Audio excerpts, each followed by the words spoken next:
everybody, I'm back answering your scuba diving questions. Welcome to Scuba Dive Magazine and welcome to Ask Mark, which is the scuba diving Q&A. So if you have any scuba diving questions, pop them down in the comments below and use the Ask Mark hashtag to get featured in an upcoming Q&A. It might be a few weeks ahead, so you may have to wait a little bit of time, but I will get to it when I can. What are we answering questions about this week? We're answering questions about cavern diving, the little brother to cave diving, seal Drysuits, a new sort of brand. I think they're an offshoot of X-Deep, buttons and switches on electronics underwater, and which is better, deep stops and air integrated dive computers. Let's dive straight in with the first question. DVN Ultimate says, hi Mark, would you consider cavern diving as recreational or technical diving? Interestingly, PADI offers the cavern diving course as a recreational specialty and SSI as a technical, part of the extended range. Normally PADI and SSI courses are interchangeable, but would this still be the case for cavern diving? Also, could it be that a dive center does not accept PADI for cavern diving because they qualify it as tech?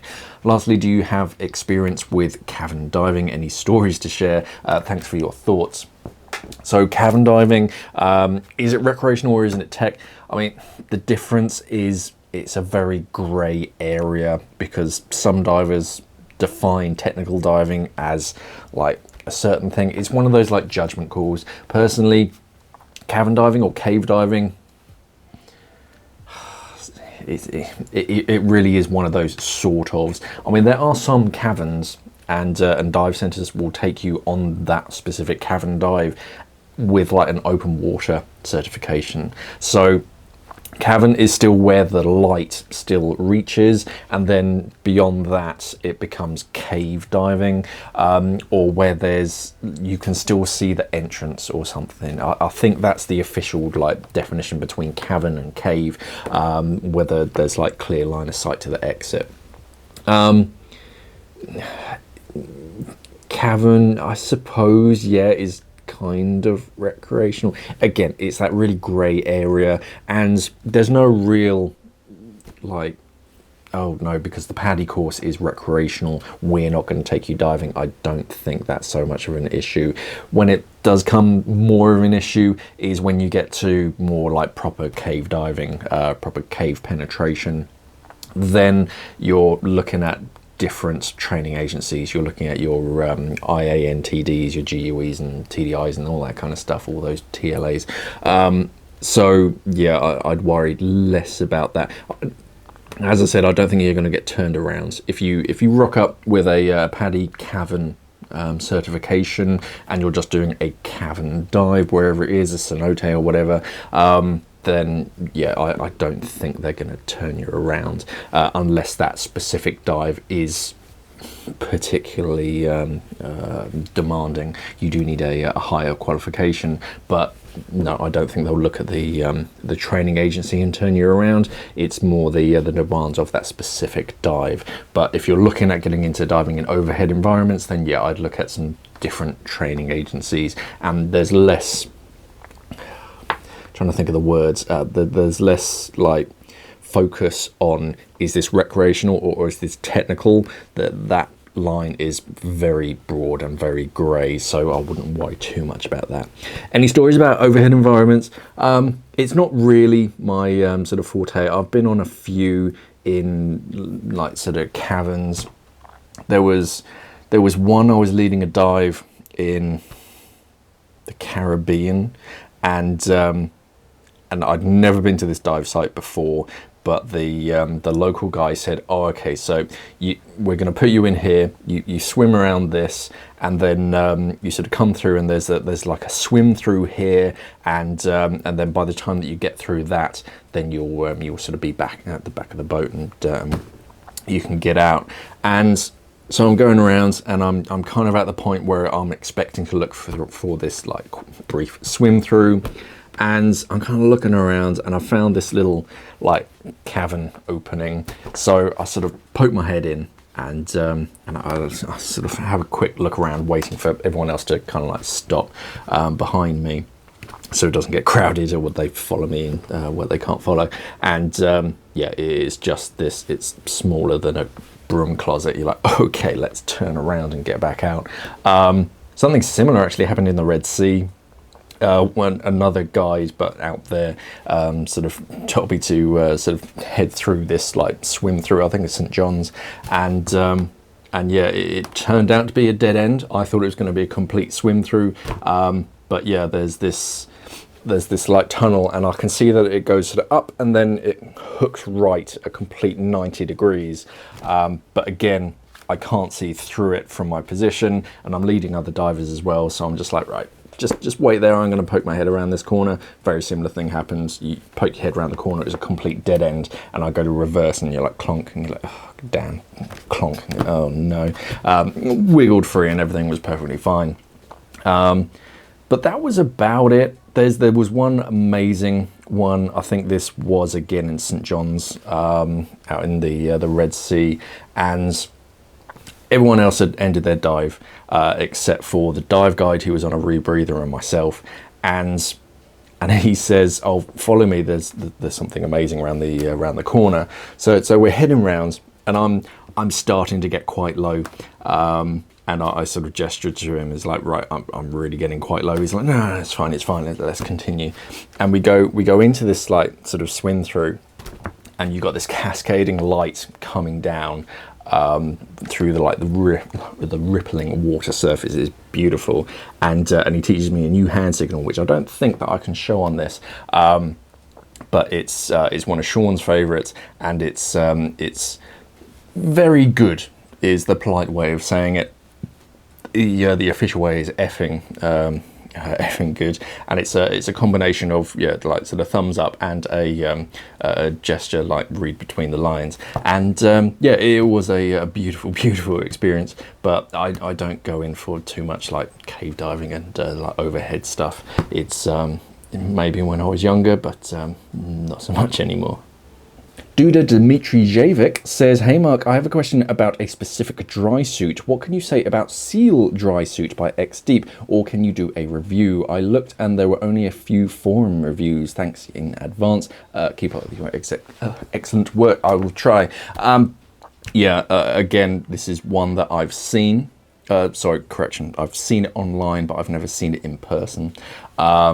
It's so Seal, or the Seal SL01, I think it's its official name.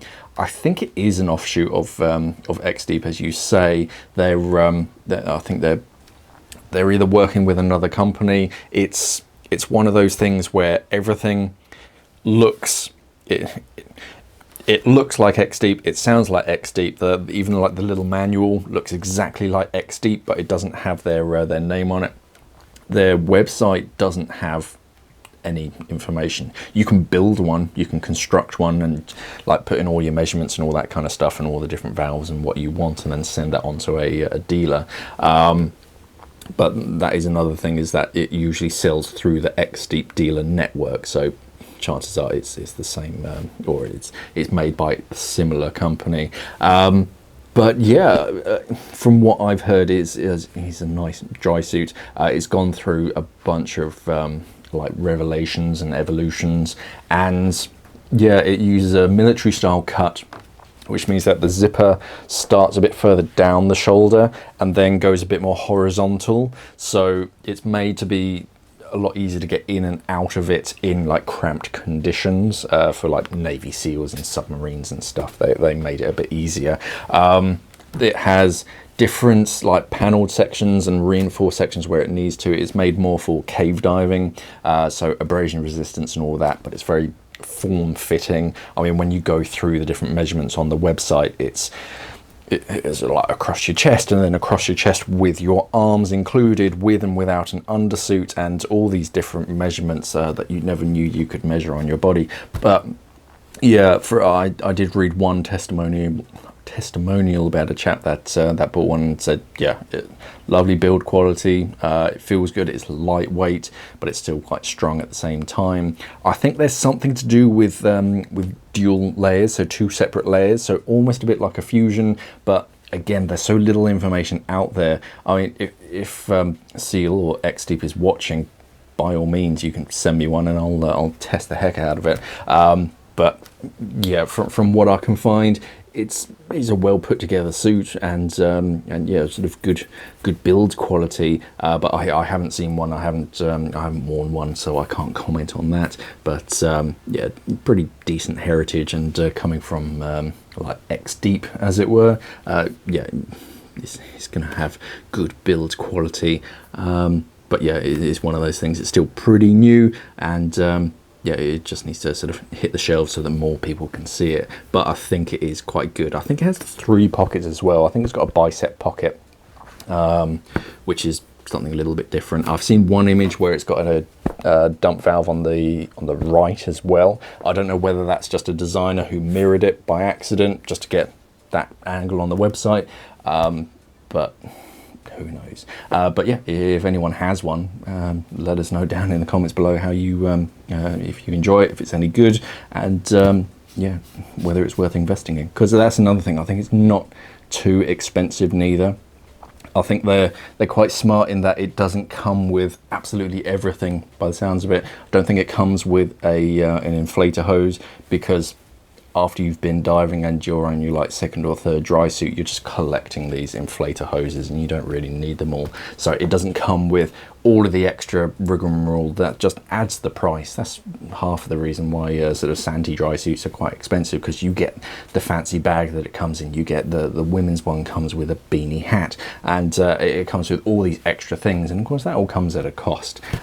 So if you don't really need it, then yeah, Seal give you the option of investing in it by yourself. They don't force it upon you and just add that to the price. But yeah, I honestly haven't seen and felt one, but yeah, I will be interested to.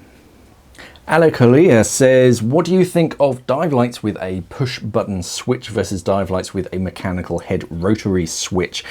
Is the head rotary switch more reliable? I'm in doubt between an Orca-Torch D700 and D710. Personally, I prefer buttons with rotating heads. Every time you switch it on and off and change the battery, you're wearing that O-ring, whereas with a push button, most of them nowadays, it doesn't penetrate through the body. The button will have a small magnet on it that when you push it down, it gets close to the body, and then there's a little magnetic switch. I want to say a solenoid, but that feels wrong. It's a little like magnetic lever. So as it feels the magnet, it just pulls it, and that's what activates the circuit. So there's no like risk of flooding. Whereas with a rotary head, huge risk of flooding. One of my best friends, actually, when she was, I think I was qualifying her for advanced open water, didn't have a torch, but we were diving quite deep on this dive, and I usually bring a bunch of torches if I know we're going particularly deep or something, and so just handing out torches. And the one that I gave her was an older pistol grip torch. And with them, you have a trigger activation, but the trigger, it has a safety mechanism in that you have to slide one thing down and then you have to rotate the trigger. It's not just a pull trigger, you have to rotate it. And we get down to a certain depth, and I'm like sort of gesturing to my torch that people should start like switching torches on. And I just glance at her, and she's rotating the head of the torch, which is how you open the battery compartment. And very quickly stopped her from doing that and showed her how to use the torch. I probably should have done that above the water. But yeah, I'm not a huge fan of rotational things because yeah, it's just more work on that dynamic O-ring. Static O-rings. So O-rings that are static obviously don't move, they just create that sealing surface, but dynamic O-rings usually have something moving or rotating in some kind of way, and the more that happens, the more it just wears on that O-ring, and eventually it's just going to sort of give up, and it's going to let some moisture in. So personally, I prefer buttons because they present fewer flood risks. Rotation heads do work, and but they're usually limited to on and off. I mean, I've got a Hollis torch, which is quite a clever design. You screw it all the way in, and when it's screwed all the way in, it's off, but then you unscrew it like 1 or 2 turns and that activates it. So then instead of like unscrewing it too far to switch it off or switch it on, it's in that safer bracket, so it's not so bad. But another thing is that rotations are typically just on or off, whereas with a button you can like press it once, twice, 3 times in quick succession to get different power modes or whatever, whereas just with a rotational head, there are some torches or some like beacons that do have that mechanism where you have to switch it on, switch it off, switch it on, switch it off to put it in different modes. So much easier just with a button. So yeah, I'd go down the button route. Kale Queen, or Carle Queen, I'm not entirely sure, says, I just did a charter dive and we went to 85 feet, so that's 20 something meters. My computer and Aqualung 200 signaled for a deep stop, but the dive master said that deep stops are actually more dangerous. I cannot find a definitive answer. What are your thoughts? Ooh, yeah, we're into deep diving physics now, and decompression theory with deep stops. They're quite controversial and they're a bit out of fashion. I'm kind of with your dive master in this. For a shallow recreational dive, unless you were spending a lot of time underwater on that particular dive, nah, I would have switched off deep stops. You don't really need it for that kind of diving. Deep stops have gone through a few different like generations of what divers. I think it started off, from what I understand, there was a fish biologist called Pyle, because they're called Pyle stops, and he would go down to like 100 meters or whatnot and collect samples, and found that if you just took this fish from 100 meters and brought it straight up to the surface, the swim bladder would like rupture or explode. So what he did was he would start to ascend, and then he would make a stop to make a pinprick in their swim bladder to allow some gas to escape, and then ascend. And what he found was that he felt better after making these deep stops, and then that created Pyle stops, I think they were called, where it was halfway between your maximum depth and your first like decompression stop. You would make a stop and then you would half that again and again. But I think through like trial and error and experimentations, divers found that actually it's very circumstantial. Sometimes the deep stop was too deep, and sometimes it actually wasn't deep enough to have a benefit, and you're spending a greater amount of time at deeper depths, so your certain gas tissues were on-gassing at certain rates, so that by the time that you actually exit the water, your slow tissues were now super saturated. So it's a huge deep rabbit hole that you're picking at, and you can spend a lot of time. Yeah, Dr. Simon Mitchell and Mark Powell are probably quite good if you search for them online. Just search for decompression. You'll find a lot of lectures. I've sat through quite a few of them. They are interesting. They are going to teach you a lot about decompression theory, and kind of what we understand at the moment is we understand a lot of things, but not exactly what's going on in your body during sort of especially deep dives. But yeah, for recreational dives, I wouldn't worry about deep stops. They're a bit superfluous. Yeah, just switch that off and do your standard like safety stops as your dive computer tells you. Dale Richardson says, hi Mark, love the videos, really look forward to them, thank you. I'm thinking of upgrading my dive computer from the Sunto Zoop Novo. My budget is around £600 and would want air integration. What would you recommend as the best in this price range? Many thanks, Dale. £600. So the first thing that you have to think about is that the wireless air transmitter isn't always included. So that's going to set you back £250, depending on where you're buying it from, and the manufacturer, because some can be more expensive. I think the new Shearwater Swift is like $350, but most of their dive computers are out of that price range anyway. So You're looking at a wirelessly air integrated dive computer for around £400. Is sticking with the Sunto route. Viper Novo is going to be an upgrade on the Zoop Novo. I don't know if they still make the Zoop Novo. I think that's disappeared from their website.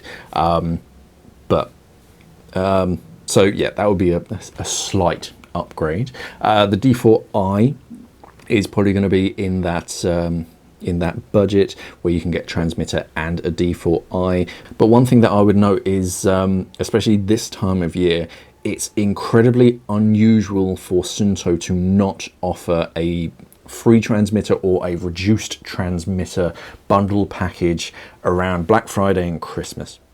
Every single year that I've been in the diving industry, in the retail industry, working with Sunto, leading up to Christmas, is there going to be a free transmitter this year? No. The next week, yes, there is a free transmitter offer because it comes from a different department in a different country, and they sort of tell them, yes, do a free transmitter offer. So if you can, hold out until like the Christmas period, because chances are you'll get either a free transmitter with certain dive computers or a reduced price transmitter, which can make your life a little bit cheaper. But then you're in like D5 territory, so you can get a color screen dive computer. The like Sunto Eon Core is, I think that's north of 600, just the computer by itself. So that's probably a bit outside of your price range. Mares have the Quad Air, which is a slightly bigger screen compared to your Zoop Novo. But again, yeah, you're going to have to invest in the transmitter separately. That would probably get you around £600. You've got Aqualung i770R color screen, large screen dive computer with air integration. So yeah, those are probably your best options at like a budget wireless air integrated dive computer. But yeah, if you can, hold out until like Christmas time, because chances are there's going to be a free or reduced rate transmitter offer. And that's it for another week. If you have any interesting suggestions, please put them down in the comments below for the viewers. Any other sort of dive computers or decompression theory that I haven't thought of. Yeah, deep stops and decompression theory is a very convoluted idea, and it's once you get like the foundation and your understanding about like different tissue compartments and M values and all that kind of stuff, then you're really starting to understand what's going on inside of your body. And then as you start to see all these different trials and you're seeing what they're doing, it's a fascinating study. And you quickly realize that, yeah, there's so many different like models and ways of doing it. But yeah, I think the current like ways of doing it is like gradient factors, and something like I think it's 3085 is the current like standard, as it were, unless you want to do something like more aggressive or whatever. But yeah, if you dive gradient factors and you prefer a different gradient factor, let us know what your favorite gradient factor is down in the comments below. I forget what I dive on. It's been a while since I've changed it. I'll have a look what's popular and safest nowadays. But yeah, if you have any questions, please pop them down in the comments below and use that #AskMark hashtag, either at the beginning or the end of your comment. It doesn't really matter. If it's there, then YouTube filters it to one side so that I can find it. Another thing is, if you could, head over to app.scubadivingmag.com. We're trialing a new digital version of our magazine, which I think there's 1 or 2 up there for free at the moment, so that you can go on and you can browse the magazine, check it out. If you do find any like sort of bugs or weirdness, let us know in the comments so that we can take a look at it, get our IT geeks on it. But yeah, if you're sort of interested in reading our magazine on the go, then yeah, there's a digital version. Otherwise, yeah, like, share, subscribe, do all that good social media stuff. Head over to the website. Thanks for watching, everybody, and of course, safe diving.